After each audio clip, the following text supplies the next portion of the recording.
जय भीम साथियों, मैं हरिकेश्वराम पाटलिपुत्र संसदीय क्षेत्र से बहुजन समाज पार्टी का उम्मीदवारी देने के पश्चात, उम्मीदवारी स्वीकृत होने के पश्चात मैं जरूरी समझा कि आप लोगों से बात करूं और एक अपील जारी करूं। तो साथियों, सबसे पहले मैं ये बताना चाहता हूं कि आखिर मैं लोकसभा का चुनाव लड़ना क्यों चाह रहा, लड़ने के लिए क्यों तैयार हुआ। तो पहले मैं बैकग्राउंड थोड़ा सा अपना दे दूं कि मैं छात्र जीवन में लोकदल का स्टूडेंट्स विंग था, छात्र सभा। उस समय मैं प्रधान महासचिव था। कर्पूरी जी का आशीर्वाद प्राप्त था। कर्पूरी जी को हम लोग अपना नेता मानते थे। उस टीम में ये रविंद्र चरण यादव थे, भीम सिंह थे, हम थे, हेमंत पटेल थे, दलित विनोद पुष्पराज थे, उदय शंकर चौधरी भी थे, शैलेंद्र मंडल अभी जो उनके पत्नी मंत्री वो मान लीजिए कि थे। तो इसमें हम लोग उस काम कर रहे थे और बड़ा मजबूती से काम कर रहे थे। खैर, स्थिति बदली, हम नौकरी में चले आए और कुछ लोग राजनीति में रह गए। तो राजनीति में से फिर जब हम नौकरी में आए तो नौकरी में भी हमें संघर्ष करना पड़ा। हालांकि जब मैं नौकरी में आया तो नौकरी के कुछ ही दिनों के बाद तथाकथित सामाजिक न्याय की पार्टी की सरकार बन गई। लालू जी के नेतृत्व में सरकार बन गई तो लग रहा था कि भाई चारों बगल अब सामाजिक न्याय हो गया। लेकिन वास्तव में मैंने जो समझा, मैंने जो देखा, भले लालू जी की सरकार हो, सामाजिक न्याय के नाम पर सरकार चल रही हो, लेकिन असल में वह सरकार सामाजिक न्याय के विरुद्ध काम करने वालों की सरकार है। क्योंकि सत्ता पर निर्णायक पदों पर वही लोग थे जो पहले हुआ करते थे। आज भी आप देखेंगे कि निर्णायक पदों पर वही लोग हैं जो पहले हुआ करते थे। कहने का मतलब है कि जिस उद्देश्य की पूर्ति के लिए संविधान में बाबा साहब ने आरक्षण की व्यवस्था किया, बाबा साहब ने संविधान में प्रतिनिधित्व का अधिकार एससी, एसटी, ईबीसी और ओबीसी को दिया, उसका इम्प्लीमेंटेशन नहीं हुआ। रिजर्वेशन तो मिला लेकिन प्रतिनिधित्व नहीं मिला, सक्षम प्रतिनिधित्व नहीं मिला, निर्णायक प्रतिनिधित्व नहीं मिला। क्योंकि निर्णायक पदों पर किसी की पोस्टिंग नहीं हुई, जो निर्णय लेने वाला पद था उस पर कहीं किसी का नहीं हुआ। मैंने उन्हें उसी के लिए लड़ाई शुरू किया और लड़ाई मतलब समझिए कि सरकारी सेवा में रहते हुए भी मैंने सरकार से लड़ा, अपनी सरकार के रहते हुए। तथाकथित अपनी जो सामाजिक न्याय की सरकार है उसी पार्टी से हम लोग भी प्रोडक्ट थे। कर्पूरी ठाकुर के हम लोग भी स्कूल के विद्यार्थी थे। जिस तरह से लालू और नीतीश थे, रामविलास जी थे, उसी स्कूल के हम लोग भी प्रोडक्ट थे। लेकिन जब लालू जी और नीतीश जी मुख्यमंत्री बने तो कर्पूरी जी के उलट इन लोगों ने काम करना शुरू कर दिया और नतीजा क्या हुआ कि सत्ता के केंद्र पर एससी, एसटी, ईबीसी खत्म हो गया। पहले था भी नहीं और इनकी सरकार बनने के बाद भी उसका कहीं कोई जगह नहीं रहा। अंततः हमने लड़ाई लड़ी और आज भी लड़ाई लड़ते आ रहा हूं। आप देखेंगे कि शेड्यूल कास्ट को किस तरह से तबाह मान लीजिए दोनों सरकारों ने, नीतीश कुमार और मोदी की सही लालू जी की सरकार ने किया है। नीतीश कुमार ने शेड्यूल कास्ट के सूची को डिस्टर्ब करने के लिए दूसरी जाति की सूची को, दूसरे जाति के लोगों को शेड्यूल कास्ट का सर्टिफिकेट बनाने का आदेश जारी कर दिया, जबकि शेड्यूल कास्ट में सूची में किसी तरह का फेरबदल करने के सक्षम प्राधिकार संसद था, लेकिन अपनी जो सक्षमता है उसे बाहर जाकर नीतीश कुमार ने इस तरह से मान लीजिए कर दिया, शेड्यूल ट्राइब्स के मान लीजिए कर दिया। जबकि डॉक्टर अम्बेडकर ने संविधान में यह व्यवस्था किया था कि ऐसा चुस्त दुरुस्त व्यवस्था किया था कि कोई आसानी से, स्टेट को चूंकि कोई पावर इसलिए नहीं दिया गया कि आसानी से कोई शेड्यूल कास्ट के सूची को डिस्टर्ब नहीं कर सके, और बिना पावर के, बिना सक्षमता के ये दोनों लोगों ने शेड्यूल कास्ट के सूची को डिस्टर्ब करने का, शेड्यूल ट्राइब्स के सूची को डिस्टर्ब करने का काम किया। यहां तक कि अति पिछड़ों के सूची को भी नीतीश कुमार ने डिस्टर्ब कर दिया। अब आप देखिए कि कितना लड़ाई लड़ना पड़ा। सुप्रीम कोर्ट में हम लोग एससी और एसटी का जो डिस्टर्ब किया था सूची को, उसको दुरुस्त करने के लिए हम लोगों ने सुप्रीम कोर्ट तक लड़ाई लड़ी और सुप्रीम कोर्ट का रिजल्ट हम लोगों के साथ आया। लेकिन अभी भी अति पिछड़ों का सवाल पड़ा हुआ है। अति पिछड़ों में 30 जातियों को जो जोड़ दिया गया, नतीजा क्या निकल रहा है? जो कर्पूरी जी का जो अति पिछड़ा है उसका सारा चीज खत्म मानने होने जा रहा है, वो कुछ नहीं मिल रहा है।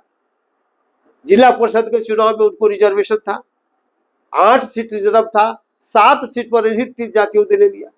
1 सीट पर मात्र समझते हुए सीतामढ़ी में एक मूल अति पिछड़ा वर्ग को मिला। उसी तरह से नगर निगम में हुआ, उसी तरह से हर एक जगह हो रहा। कहने का मतलब है कि शेड्यूल कास्ट को हरास करने का काम, शेड्यूल ट्राइब्स के हरास करने का काम, अति पिछड़ों को हरास करने का काम ये दोनों भाइयों ने किया। और तोहमत लगाता है क्या कि बीजेपी के लोगों ने आरक्षण का विरोध करना शुरू कर दिया है, वो रहेगा तो ये चला जाएगा, सारा संविधान खत्म हो जाएगा। तो मेरा कहने का मतलब था हम लड़ाई जब क्यों लड़े, तो यही वजह से कि मैंने देखा स्टूडेंट लाइफ में हम लोग कुछ लड़ाई लड़ रहे थे, नौकरी में आए, अपने लोगों के रहते हुए बहुजन समाज तथा कथित बहुजन नेता के नेतृत्व में सरकार चलने के बावजूद भी SC ST EBC प्रताड़ित हुआ। नौकरी में हम लोग प्रताड़ित रहे, जबकि हमारी सरकार मान ली थी कहने के लिए, लेकिन हम लोग प्रताड़ित रहे। नौकरी के बाद जब रिटायर किए तब हमने देखा कि समाज का आवाज उठाने वाला कोई नहीं है। जब तक रामविलास पासवान जिंदा थे तो कभी कभी लगता था कि वो आवाज मान ली कि आ जाती है, उठ जाता है, लेकिन उनका जो लड़का मान ली कि जो चिराग पासवान का मान ली कि अभ्युदय हुआ चिराग जी के मरने के बाद, रामविलास जी के मरने के बाद, तो चिराग पासवान पूरी तरह से ब्राह्मणवादी शिकंजे में चला गया और वो भी रिजर्वेशन का विरोध करता है। वो कहता है कि सक्षम लोगों को रिजर्वेशन छोड़ देना चाहिए, जबकि ये रिजर्वेशन में आप देखिएगा 341 और 342 में कहीं भी वर्गीकरण का कोई मानने की उसमें उपाय नहीं है, कहीं कोई संवैधानिक प्रावधान नहीं है। तो जिसको कोई ज्ञान नहीं है इस तरह से बात बोलता है। और आज आप देखिएगा, आज एक बयान आया है, हम लोगों ने किसी तरह से लड़कर सुप्रीम कोर्ट से आदेश लाया कि भाई लोहार जाति जो है वो लोहारा नहीं है, इनका गलत सर्टिफिकेट बन रहा है। सरकार ने आदेश भी निकाल दिया। उसी तरह से शेड्यूल कास्ट का सूची को हम लोगों ने दुरुस्त करने के लिए वहां से आदेश आया हुआ है। अति पिछड़ा का सवाल है, लेकिन आज मैंने देखा कि लालू जी का प्रस्ताव आया कि हमें लोहार को लोहारा का सर्टिफिकेट देने के लिए सब कुछ करेंगे। बताइए, तो शेड्यूल कास्ट के सूची को डिस्टर्ब करने वाले लोग क्या करें? इसके अलावा जो सोशल जस्टिस का बात हुआ, SC ST EBC के ये अधिकारों को छीनने वाला बात हुआ, इसके अतिरिक्त आप देखिए कि ये जो बोर्ड जो लाया गया, केंद्र सरकार ने बोर्ड लाया, इसका बोर्ड का क्या मतलब हुआ?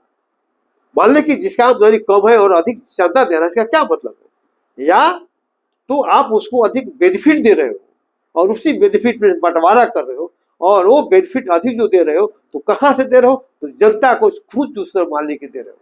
तो जनता के खून चूस के जो लाभ होता है उसमें आधा आधा बंटवारा मान लीजिए कि कर रहे हो। तो यही मान लीजिए कि आपका ये इलेक्टोरल बॉन्ड है। इससे ज्यादा कुछ हम नहीं कहेंगे, इतना आपको समझ लेना पड़ेगा।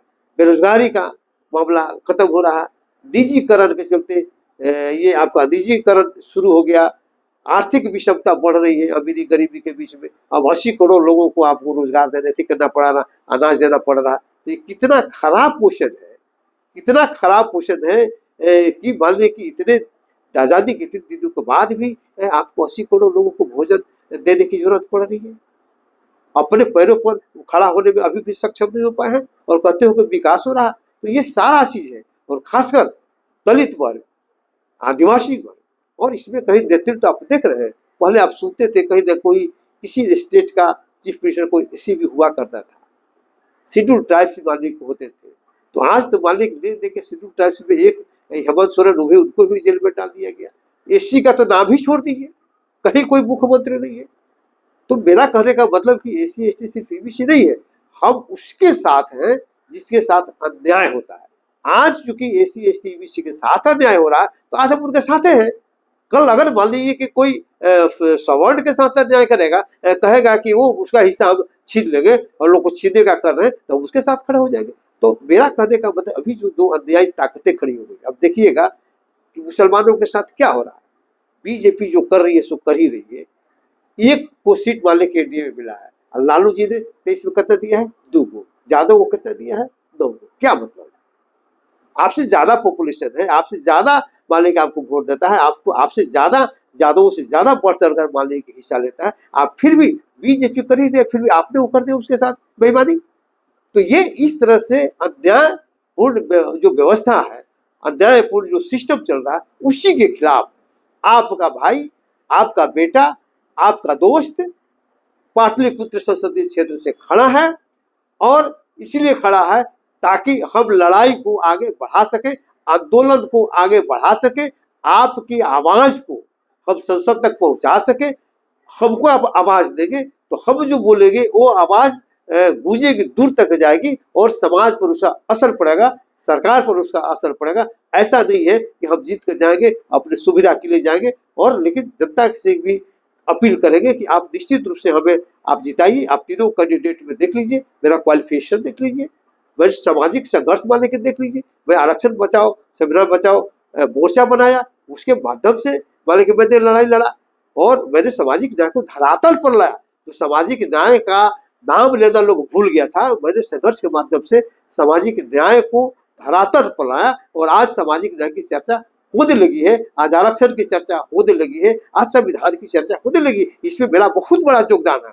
तो इसलिए साथियों, आप हमें ताकत दें, हमें मजबूती दें, ताकि हम आपके लिए कहीं भी लड़ने के लिए और भी मजबूती के साथ खड़े हो सके और आपकी समस्याओं का निदान हम कर सके। तो इसलिए साथियों, दोनों अन्यायी ताकतों को परास्त करना जरूरी है, और उसके लिए जरूरी है कि मेरे जैसे लोगों को आप जिताएं और जिताकर संसद भेजें। इसके लिए आपका बहुत बहुत आभार रहेगा। बस आज इतना ही। जय भीम, जय भारत, जय संविधान।